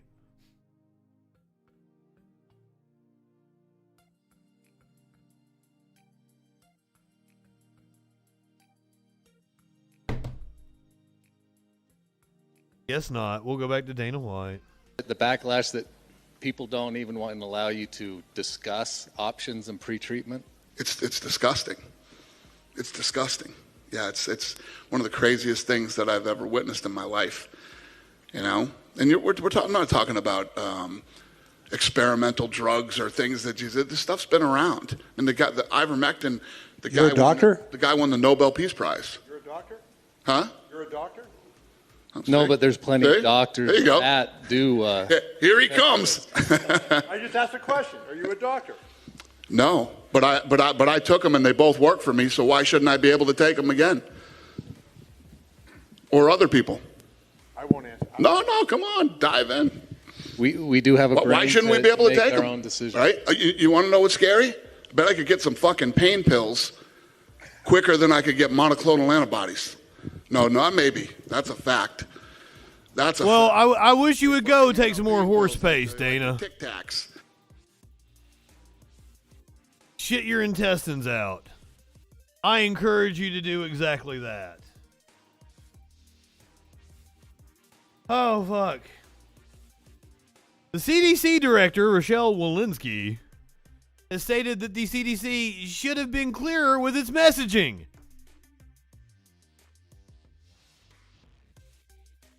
What an understatement!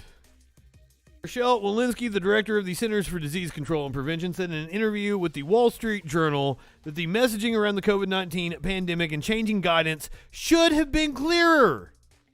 Walensky is being coached by media experts and is planning to have more press briefings by herself in order to ensure that the CDC is seen as an independent, scientific entity rather than a political one, the journal reports. I think what I have not conveyed is the uncertainty in a lot of these situations, Walensky said, adding that she is committed to communicating CDC guidance more clearly. The CDC recently changed its isolation guidance on behalf of Delta Airlines to say that people who have tested positive for the virus should isolate for at least 5 days and did not initially recommend that a negative COVID test be a condition to end isolation. Walensky said the new guidance was based on over 100 papers on the risks of the Alpha and Delta variants before Omicron became the dominant strain. Take your medical advice from Dana White. Go for it. No, I'm being sarcastic. Do not do that. There might still be some stupid ass right-wingers in here lurking, so please don't do that. Don't.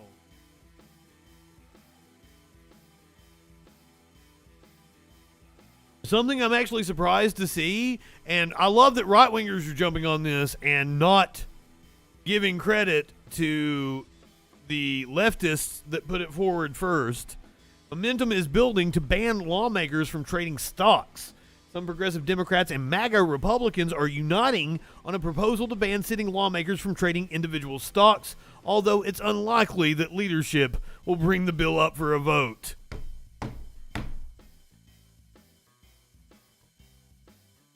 Yep. Members of Congress have great power to move stock prices and great financial incentives to do so. One line in a bill in Congress can be worth millions and millions of dollars. This is according to former Representative Brian Baird, a Democrat of Oregon. Baird spent years advocating for the Stock Act, which prevented lawmakers from trading on inside information and increased financial disclosures. It became law in 2012 after being passed on a bipartisan basis, but was later watered down and is rarely enforced. Senator John Ossoff plans to introduce an ethics bill that would ban lawmakers, their spouses, and dependent children from trading individual stocks while in office, not just if they have inside information. How this hasn't been a thing already for 50 fucking years, I'll never know. Ossoff is in talks with potential Republican co-sponsors. A Democratic, I assume they've left off aide there. A Democratic aide told Axios without confirming specific candidates. Senator Josh Hawley on Tuesday tweeted his support for a trading ban, although it's not clear if he'd endorse including spouses and family members who are included in Ossoff's more stringent bill. Hawley's office didn't respond to a request for comment. Another one to watch is Senator John Hoeven, the only Republican senator who is reported using a qualified blind trust for his personal investments. 100% support this bill. And probably I support something a lot stricter than what even Ossoff is putting forward. Should never have been a thing. I don't know how it was a thing. How did somebody come up with the idea that people with that kind of power and sway and information should be allowed to trade stocks? I don't even think they should be allowed to have blind trusts. But, you know, I'm a fucking radical.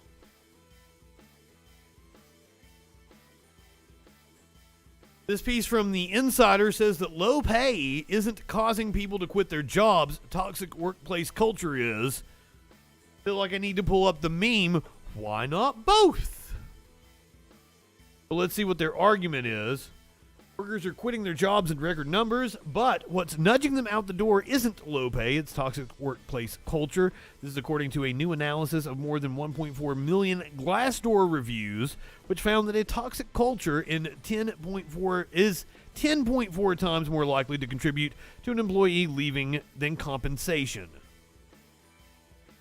Isn't Glassdoor an executive business managerial? I don't have a fucking profile on Glassdoor. Hold on. Because if that is true, then that makes way more sense and wouldn't be indicative of the rest of the population.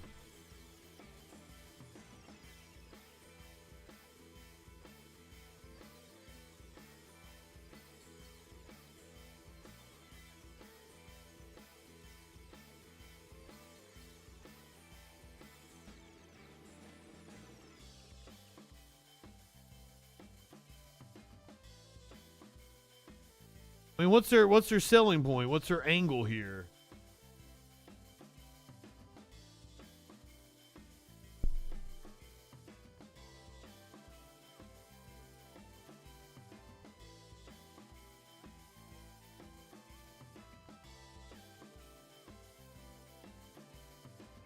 So it's not just high-end jobs. Yeah, let's get the Wikipedia on this. It's an American website where current and former employees anonymously review companies. Hey, that's cool.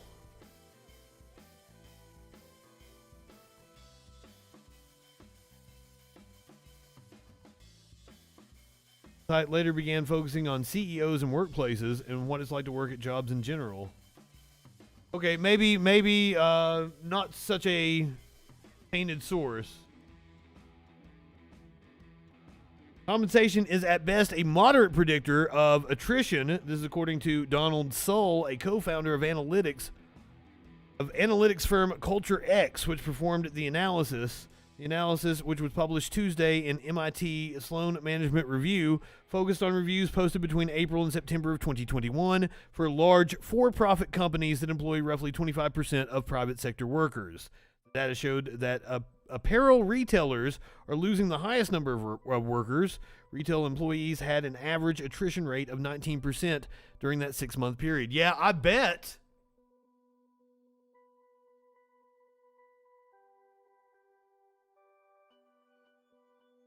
Talk about some grocery workers. Both the Kroger Company and United Food and Commercial Workers, local number 7, continued to badmouth the other side on Monday as the King Soopers strike stretched into the 6th day, but at least they were still talking at the negotiating table. About 8,400 union workers walked out of 77 Metro Denver area King Soopers and City Market stores on Wednesday morning, striking over what they say are unfair labor practices on the part of Cincinnati-based Kroger Company, which owns the Colorado stores. On Friday, union representatives agreed to return to the bargaining table. The two sides met through the weekend and again Monday afternoon, though both sides said little progress has been made. Union President Kim Cordova addressed members Sunday evening via Facebook, saying the company has made very little movement. It's been very disappointing to us as we spent the first day in negotiations listening to corporate executives scream, yell at members, and show utter disdain and disrespect for the workers, the people that made every penny of their profit and that gave the difference. Cordova's line seemed to be a riff on King Soopers' former motto, "Our people make the difference." Kroger officials put out a fact sheet on Saturday alleging union officials have not provided new proposals regarding wage, health care, or pensions at negotiations. I can't imagine that would be the first thing they would put forward, I would assume. It said that temporary workers are being hired in at $18 per hour, $2 above the starting minimum wage the company has proposed. Do not receive our hourly contributions to healthcare, pension, vacation, tuition assistance, making their total compensation less. Also alleged that the striking union workers were encouraging Coloradans to shop at non-union grocery stores whose wages are less than King Soopers. Cordova said company officials' offers continue to not address your issues and that they have not agreed to anything in terms of safety or health care.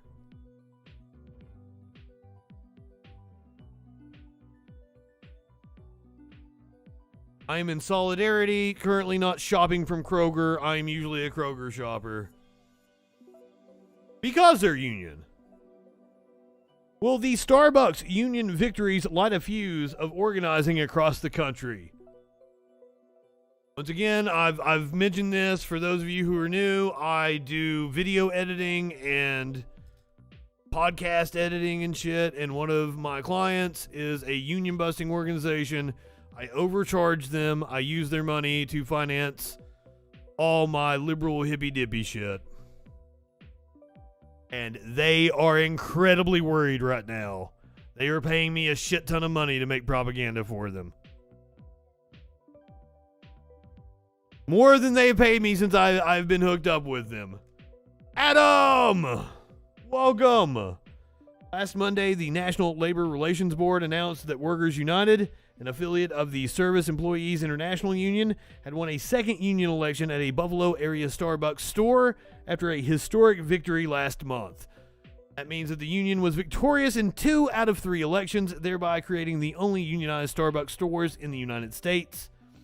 Starbucks workers are now organizing in Boston, Chicago, Seattle, and also at stores in several states that have historically had weak union movements, including Arizona, Colorado, Tennessee, and elsewhere, thus raising the question of whether this represents a pivotal moment in the history of American unions. God, I hope so. Adam's just everywhere. He's on all the platforms. Starbucks union campaign could light a fuse among non-union workers and take off national like the General Motors Flint sit-down strike did in 1936 and 1937. As I've pointed out many times on this show, just having a company that is unionized in your area lifts the wages of everybody around that company. Right to work is a bullshit law, and here on MLK Day, MLK thought right to work was bullshit as well.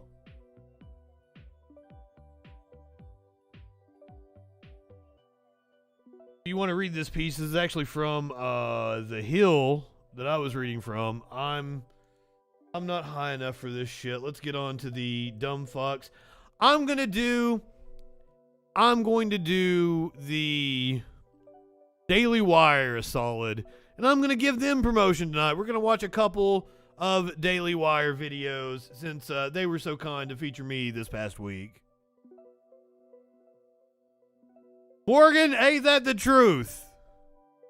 They love hammering home that one line about content of character, and they don't pay attention to any fucking thing else that MLK had to say. Definitely not his economic policies. Definitely not about pushing for reparations. I don't even remember who this guy... What's this guy's name? This is the dude from the Daily Wire that I don't remember his name. The bald dude.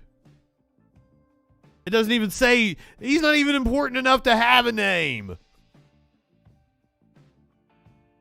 The bald dude from the Daily Wire. I don't think we've watched a clip of his here on the show. This should be fun. He says that woke creeps are teaching your children. But one of the experiences that a lot of parents have had during the pandemic is because of the lockdowns. That was a weird cut. At home, they got to see some of the things that their teachers were actually teaching their children, and it was an experience a little bit like that moment when the guy with the butcher knife comes in a movie, or when somebody rises up out of a grave. It was just a moment of pure horror. So today, by virtue of the wonderful site, the Libs of TikTok, we have got some videos. I haven't seen these yet. These are videos of. What is up with them doing those weird fucking cuts? You don't cut like that. And by the way, I need to disclose this. I've actually applied to be a video editor at the Daily Wire since they're based in Nashville now. They've never called me back. I don't know how much money I would take to move to Nashville to work for the Daily Wire, but full disclosure. This guy's name is Andrew Clavin. Andrew Clavin. Teachers on TikTok telling you what they think. And these are some of the people taking care of and teaching your children. So let's take a look and see what they are. Hi, so I have a small dilemma. I am starting a new job on Monday, and it's a teaching job. So the kids are going to call me either Mr. or Mrs. Jamie. It depends on what I want, but I, as a non-binary being, I don't know what to pick. I feel like Mrs. would be easier for the kids, but Mr. makes me feel better. But I also kind of want to try mix, but I don't know if the kids can do that. I don't. What the fuck is wrong with this? And I love her little swords hanging from her glasses. I don't know. Explain that it's young kids, too. It's young kids. My class is going to be 4-year-olds. So, I don't know. And then I don't know if I want to go by Jamie or Jamie Ray. Because Jamie Ray is the name that I go. Wobble, I lucked out and got hooked up with a educational company back in like 2015. Yeah, I don't like the whole Mr. Mrs. shit anyway. I don't teacher fucking Come up with your own name. Like I see no reason for Andrew Clavin to be playing this video and get upset about it. Triggered. I love the swords, but like I lucked out and I got hooked up with an educational company. And that kind of opened the door to being able to do this, like freelancing and working for myself, as opposed to having to work for another company. Because like fucking TV doesn't pay shit. TV doesn't pay shit. My doing After Effects is where it's at. If you don't know your motion graphics, you got to get in on that. Teach yourself After Effects, and you're gonna need a good computer. You're gonna need like a fucking $2,500 rig. Get yourself like it. You're gonna need at least 32 gigs of RAM, 64 if you can afford it. I had a friend look like this. She totally cool. By now, I don't know. Any advice would be great for any non-binary teachers. Yeah, just call them by their name. SOC, save our captain. Thanks. So my advice would be get into another business, preferably one where you're nowhere near children of any sort. And my advice for the children would be to come in. Dude, you look like somebody that I wouldn't want anywhere near children of any sort. Until basically she's chased up into a windmill in the hills, like in the movie Frankenstein. I think that would probably solve the problem. If you're a parent, you might want to write to You want to know who shouldn't be anywhere near kids? Anybody involved with a church. Churches are nothing but organized pedophile rings. Don't mind how I look. I know I look raggedy. It's the end of the day. So I'm a non-binary preschool teacher, and my kids know I'm non-binary. They know I'm not a girl or a boy. I use they, them pronouns in the classroom. We work on it. Not all the kids get it. That's okay. And I go by Mix Gray in the classroom, not Miss or Mr. Mix. And today, one of the kids goes, hey, we've got 2 boy teachers in the classroom because the other teacher in the classroom at the time was a guy. And I go, no, there's not. I'm not a girl or a boy, remember? And she goes, oh my God, wait, does that mean you're dead? So I think that's my new gender now. I think I'm gonna change all my gender settings to dead. Yeah, I think the kid who said, if you're not a boy or a girl, you must be dead, should be teaching the class. I mean, there's obviously the person who is the most mature, has the most mature, realistic outlook in there.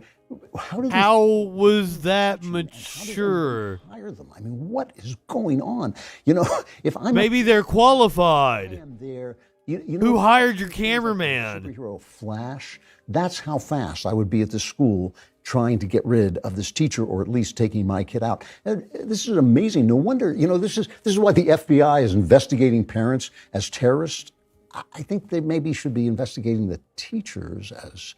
Nobody is investigating. Oh my God! Teacher at a this is fucking right-wing straw men constantly. That's why they're investigating teachers as terrorists. That's not happening. We had violence at school board meetings across the country. We watched several of the videos here. All of them egged on by right-wing propaganda. A lot of them were influencers that were out to try to make a name for themselves. Matt Walsh himself went to a district he didn't even fucking live in to bitch about the school board. Just for views and clicks. Just for views and clicks. What you're referring to is a memo by like the North Dakota fucking field office of the FBI that said something about investigating possible terrorism in schools or some shit. But they take that fucking shit and run with it. Little grain of truth, they stretch it out. Oh my God, right-wingers are morons. Absolutely. Yes, the Proud Boys showing up at school board meetings, and that is an actual terrorist group. School in Idaho, and was just told by my school board that I cannot go by they them pronouns, and that I cannot have my pronouns displayed in my classroom. Anyone Why not? A lawyer who could help me? Is this legal? It might be in the state you're in. Legal. It should be required. It should be required. You know, this is. Yes, it should be required to display your pronouns. in a school. It would be hilarious if it weren't frightening, and it would be frightening if it weren't hilarious. You know, it's kind of somewhere between those two things that not only do these frightening and hilarious is the way I would describe Andrew Clavin. Children. I think really what we need is we need to teach our I'm children sorry, I shouldn't comment on people's looks. Riot techniques. That's my purse. I don't know you. Just give them one of those T-shirt guns that they use at schools. They can, you know. Let's take another look. Yeah, it's pretty much just shitting on non-binary people. Why did you guys do this to me? This is the most. This is content for right-wingers, and this shit gets their dicks hard. The whole Matt Walsh book, that segment I did on him, I can't believe he played it on his show because it was so uneventful. 4 degrees outside. 24. He didn't have anything to say. This is absolutely unacceptable. Unacceptable. What do you mean? Well, and my biggest worry is the groups like the Proud Boys and the much smaller militia groups. Fucking Media Winch will educate you guys that are on Twitch on that when we head over to her here in a few minutes. Like she keeps up with the SoCal fucking militia groups. Oh shit. River killed the doctor. Welcome. Thank you for being a freaking follower.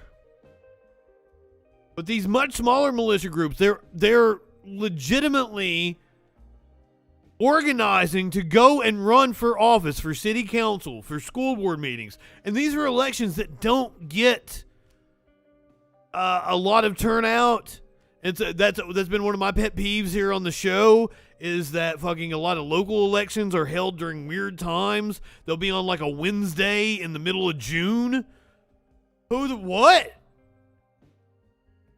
So it's easy for these radical groups to be able to take over the system, and they are running at all levels of government.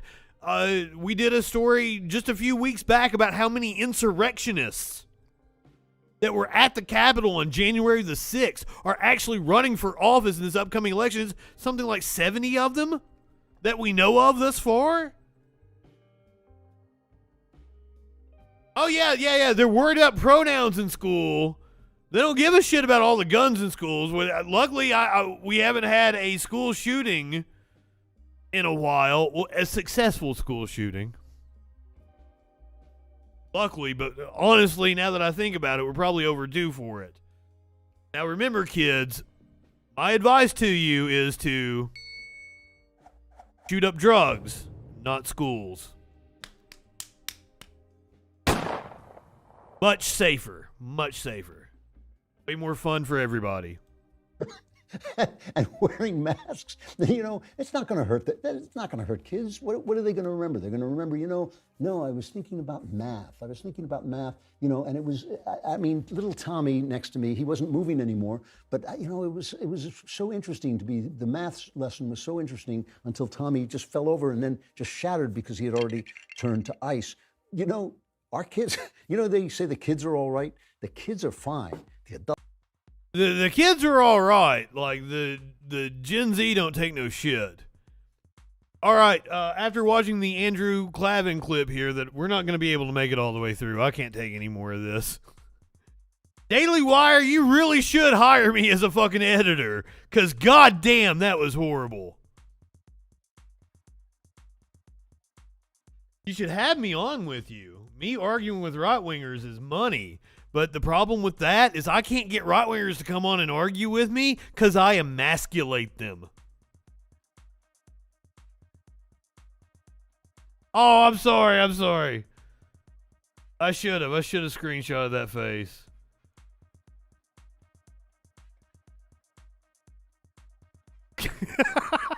No. We're moving on.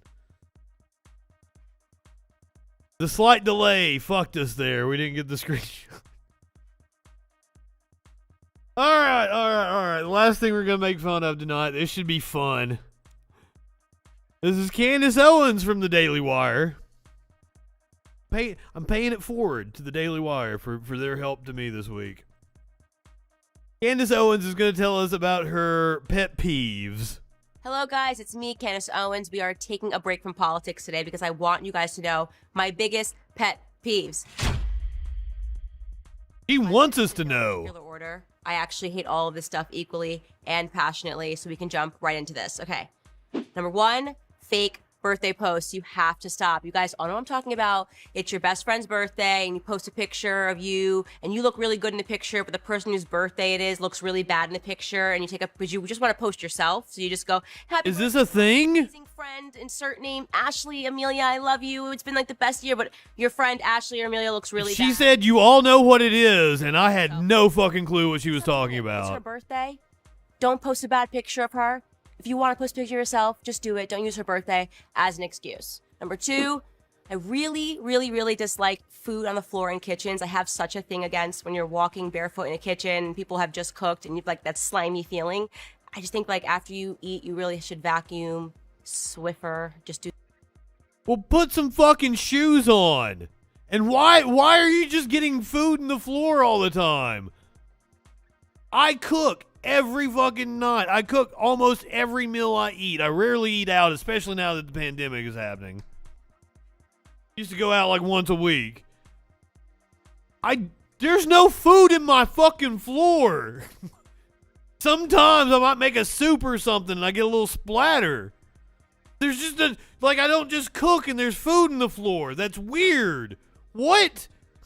Do something to the floor in kitchens. Okay, number 3, cannot stand this. It's a new, I guess, artsy fartsy trend, but like all of a sudden you're buying stuff online and now the models are posed in weird like gymnastics way. Like you're trying to buy a shirt and they're upside down. I think Zara's really guilty of this new trend of models where I can't see what you're wearing. Like I'm online, I want to buy the shirt, I want to see what the shirt looks like. I don't really care if your model can do the splits. So please, let's stop this trend. It's really bad. That's a pretty bougie I pet cannot peeve. stand that technology has gone so forward that we're basically backwards. And I'm tired of looking like I'm doing karate in the bathroom because I have to try to turn on the water faucet. Wax on. Or, trying to kick over to get the toilet to work. Ma'am, it is so you don't have to touch a surface that other people touch. It's to prevent the spread of germs. But it's a minor inconvenience to you. So, goddamn. Right-wingers really are fucking morons. I dated a girl a few years ago, and she worked for Billy Reed. I'd never even heard of Billy Reed. I went into a Billy Reed for the first time ever in my life, and I was like, oh, this is a cool shirt. I looked at the price, was like, fucking shit, what? Who the fuck does this? What? It was like $300 and something for a fucking t-shirt. She once got a dress on sale there. She told me like she spent like $150 on it. Or somewhere in that range. It looked like a fucking potato sack. I had no clue why she wanted it. So don't ask me about fucking fashion. I'm wearing a t-shirt and right now pajama pants. It's usually cargo pants. I'm comfy tonight. Oh yeah. He was bragging about the booster and everything, and Candace like changed the subject real fucking fast. That happened like just 2 or 3 weeks ago. She had to go on to her followers who are nut jobs and do like a Facebook Live and apologize for Trump. Said he came from like an older generation that gets their news from mainstream sources. Work or doing this under because I'm trying to get a piece of paper out of the paper towel. Especially sucks because people always talk. I buy my clothes at concerts. And I'm doing karate, and everyone looks ridiculous. And kitschy t-shirt stores. You know what? Please stop with the censor technology in bathrooms. Okay, number 5, I cannot. Do not listen to Candace Owens. Basic bitch captions. Can I say that? I guess I'm saying it. I cannot stand basic bitch captions on the internet. Like, I hate, like, #Tuesdays, am I right? Like, no, you're not right. What do you write about? It's Tuesday. Like, like, oh, Wednesdays, that Wednesday feeling. Like, anything that sounds really annoying and whiny, just please stop using those kind of hashtags. Girls, I know it's a culture on. You know what it sounds? Do you know what sounds annoying and whiny, Candace? No, you're wrong. Number 6, this is just a Candace crazy thing. My husband thinks I'm crazy. Everyone thinks I'm crazy, but I cannot stand when I go to the grocery store and people are just not organized and their carts look insane. I am so organized. When I go there, I put the fruits and the veggies, and I actually will stop the bagger and ask them if I can do their job. In fact, actually, another life, I feel like I would have crushed it as a grocery store bagger because I cannot stand when people are not organized. And I wish you were a grocery store bagger. We would all be a lot better off if you were a grocery store bagger. I'm going to say more about that. It's just like, ugh, everything about it just makes me want to it's not right. Humanity was not meant to ever do styrofoam. Number 8, I don't like to rank my things that are my pet peeves, but if I had to rank one as number 1, it would definitively, I hate to say this, bridal showers. I don't know what. I'll agree with her on that one. Okay, we finally have some common ground here. Let's look what happens if you guys have never been to a bridal shower. The bride goes online and picks out everything she wants, right? And then I have not been to a bridal shower, but I've been to a bridal shower expo many times. Wrap it up. As a mobile DJ, AV tech, I've had to set up shit. Opens the gifts one by one and pretends to be surprised for each gift that she picked herself. Oh, the beast, welcome. And then she goes, oh, it's the spoon. Now, tones. As an audiophile, you can't tell me that you're getting something, a piece of equipment shipped to you, and you don't want that shit packed in styrofoam. So it's all snug in the box, less chance of your electronics breaking. Come on now, come on. Styrofoam is very useful. We should use it less because of its inability to biodegrade easily. That I wanted. Everyone goes, oh, yeah. But it's useful. Oh, thank you. Then she opens another one. She's like, look, it's a box from Tiffany. I think it is one of the creepiest, weirdest things. In general, being a bride is a bratty experience for a lot of women, but I think bridal showers hold a special place. Bratty. For the things I am passionately against. Like, just have your friends over. She's used a lot of words that I would use to describe her. Got yourself, like, you're annoying, whiny, bratty. Okay. By the way, do you want to bring it back home? Like, just have it, ship it to your house.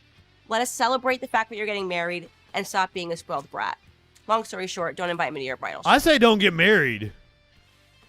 Well, there you go. That was Candace Owens' fucking, 9 pet peeves? You sat through that, you get to see a puppy with a baby doll. Where you going with your baby? Where you going? He's got his baby. It's so sweet. Where you going with your baby, pet? As my three new people here, we do the nightly news. At the end, I usually make fun of some stupid videos by right-wingers. And at the very end, you always get animal video. Unfortunately, it looks like he's in a police station. You are priceless. I did not know that when I selected the video. You get your baby. If you are watching on Twitch, what the fuck? Hey, get your baby. It is time for Meltdown Monday. Hey, where you going? Where you going? Media Winch gonna take real good care of you. Where you going? Go ahead, light one up, tip one back. It's all right to have a little fun before you hit the sack. I'm Justin Freakin. We will see you tomorrow night on the Troll Patrol live. He's got a stockpile and toys over there. Keep bringing them.